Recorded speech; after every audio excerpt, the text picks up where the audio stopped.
Hello nursing aspirants, most welcome nursing master channel. Guys, आज की जो वीडियो होने वाली है ये बहुत इंपॉर्टेंट होने वाली है आप लोगों के लिए। इंपॉर्टेंट इसलिए क्योंकि आज की जो रिक्रूटमेंट होने वाली है नहीं, ये बहुत बड़ी रिक्रूटमेंट है। जो अपकमिंग वैकेंसीज हैं उसमें ये बहुत बड़ी मात्रा में सीट्स यहाँ पे अवेलेबल होने वाली है।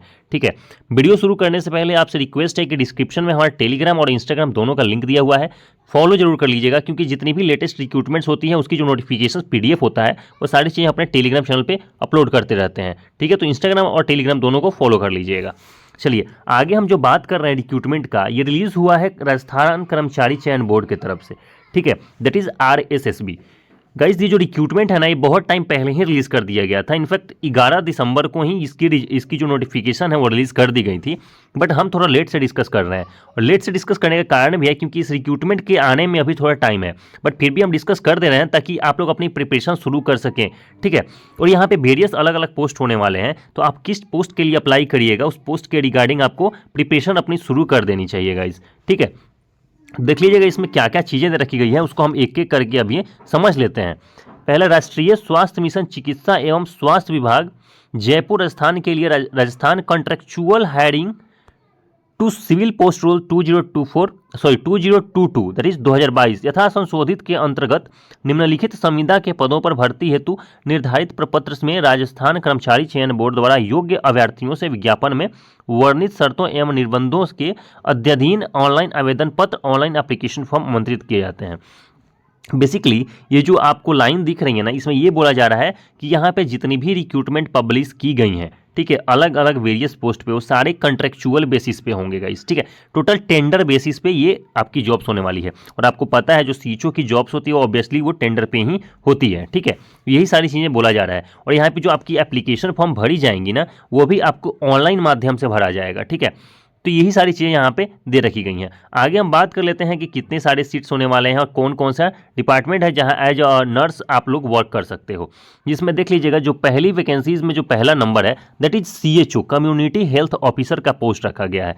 इसकी जो सीट्स रखी गई हैं वो गैर अनुसूचित में 2563 है, अनुसूचित में 71 है और कुल पद 2634 रखा गया है। ठीक है, वहीं यदि नर्स की बात कर लें दैट इज संविदा नर्स जो 2 नंबर पर दिया गया है, 1848 रखा गया है गैर अनुसूचित में, 93 रखा गया है अनुसूचित में, और टोटल है 1941। तो आप खुद भी देख सकते हैं कि जो लोग भी GNM या BSc नर्सिंग किए हुए हैं उनके लिए कितनी बड़ी वैकेंसीज आ रही है यहाँ पे।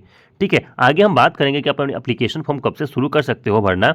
ठीक है, और आपकी एग्जाम कब होगी, हर चीज़ पे बात करेंगे। पहले सीट को हम डिस्कस कर लेते हैं अकॉर्डिंगली जैसे दिया हुआ है।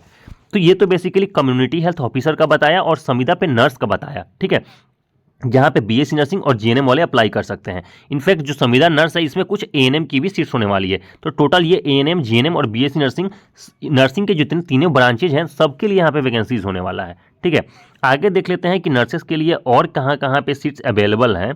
तो देख लीजिएगा यहाँ पे पब्लिक, देख लीजिएगा पब्लिक 13 नंबर में पब्लिक हेल्थ केयर नर्स। तो यहाँ पे भी गाइज नर्सेस के लिए यहाँ पे सीट्स अवेलेबल है, जिसमें पब्लिक हेल्थ केयर नर्स है। 90 सीट्स यहाँ है, 7 सीट्स यहाँ है, तो 102 सीट्स यहाँ भी अवेलेबल है, that is public health nurse के लिए।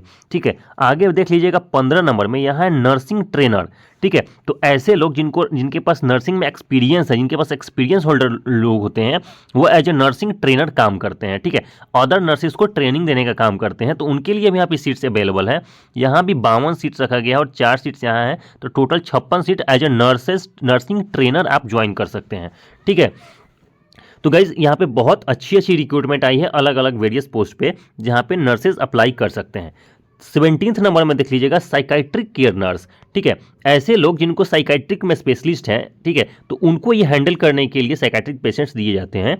यहाँ पे सीट्स है 45 4 दैट इज 49, तो 49 सीट आपको as a psychiatric care nurse भी अवेलेबल है। तो आप खुद भी देख सकते हैं कि नर्सेज के लिए कितनी बड़ी रिक्रूटमेंट है, जिसको हर एक चीज़ में अलग अलग डिपार्टमेंट्स में नर्सेज को रखा जा रहा है यहाँ पे।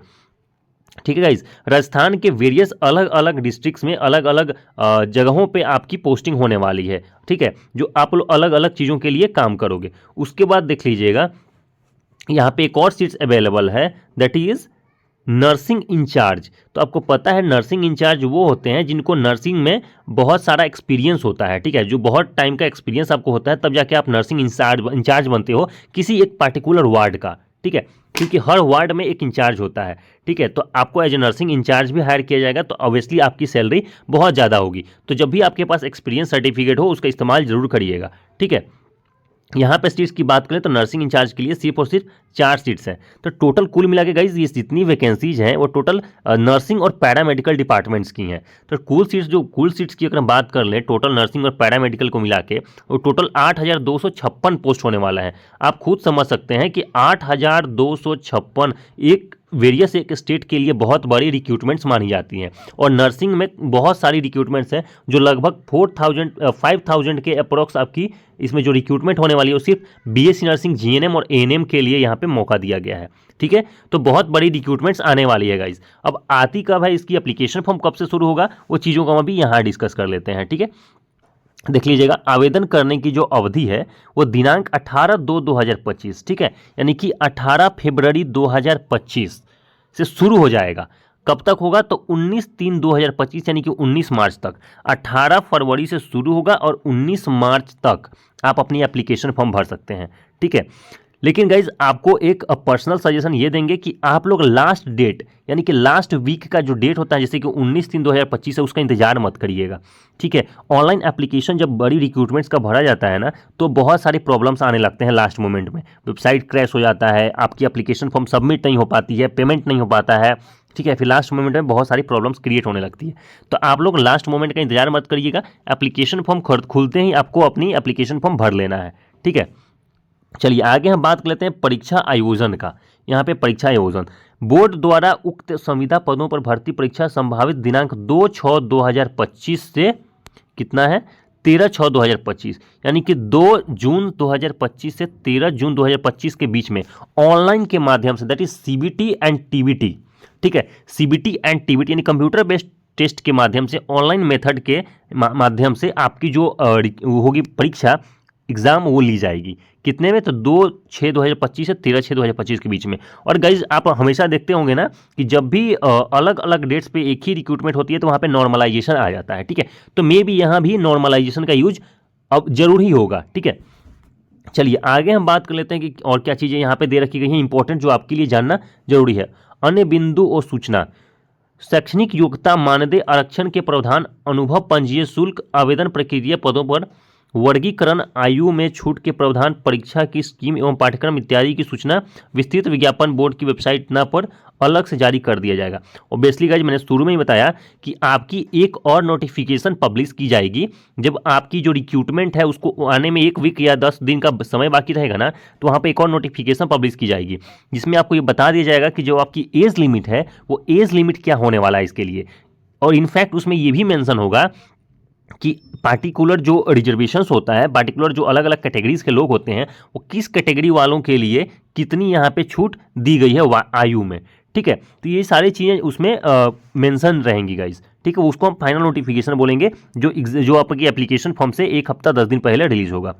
इस परीक्षा के संबंध में समय समय पर जारी सूचनाओं को बोर्ड की उपयुक्त वेबसाइट से प्राप्त कर सकते हैं। गाइज ये जो वेबसाइट दे रखा गया है ना इसको आप विजिट करते रहिएगा, सारी जानकारी यहाँ पे दी रखी गई होंगी। इनफैक्ट आप टेलीग्राम चैनल को मेरा सब्सक्राइब कर लीजिएगा, वहाँ पे हम समय समय पर सारी जानकारियाँ देते रहते हैं और अपनी नोटिफिकेशन PDF सारे शेयर करते रहते हैं ताकि आपको लगे कि यहाँ सारी चीज़ें ऑथेंटिक हैं गाइज। ठीक है, तो वहाँ पर जरूर सब्सक्राइब कर लीजिएगा, हमारे टेलीग्राम चैनल को डिस्क्रिप्शन में लिंक है। आगे क्या दे रखा गया है देख लीजिएगा, राज्य कृषि प्रबंधन संस्थान परिसर दुर्गापुर जयपुर में स्थित स्वागत कक्ष पर व्यक्तिगत रूप से अथवा दूरभाष पर संपर्क किया जा सकता है। गाइज ये जो नंबर दिया गया है ना, आपको कोई प्रॉब्लम हो तो यहाँ पे आप जाके कांटेक्ट कर सकते हैं, या फिर इसकी एक लोकेशन भी दे रखी गई है, उस लोकेशन पे भी जाके आप वहाँ पे संपर्क कर सकते हैं, अपनी प्रॉब्लम्स और अपनी डाउट्स को क्लियर कर सकते हैं गाइज। ठीक है, तो यही सारी चीज़ें थी जो यहाँ पे मेंशन की गई हैं जिसको बताना आपके लिए बेहद ज़रूरी था। ठीक है, इस वीडियो में इतना ही रखते हैं गाइज। कोई भी जानकारी चाहिए हो किसी भी चीज़ से रिलेटेड, यदि आपको कुछ पूछना हो, कोई जानकारी चाहिए हो, आप कमेंट बॉक्स में कमेंट कर लीजिएगा, आपको आपका रिप्लाई मिल जाएगा। ठीक है, इस वीडियो में इतना ही रखते हैं गाइस, चैनल को जरूर सब्सक्राइब कर लीजिएगा। Thank you so much, thank you.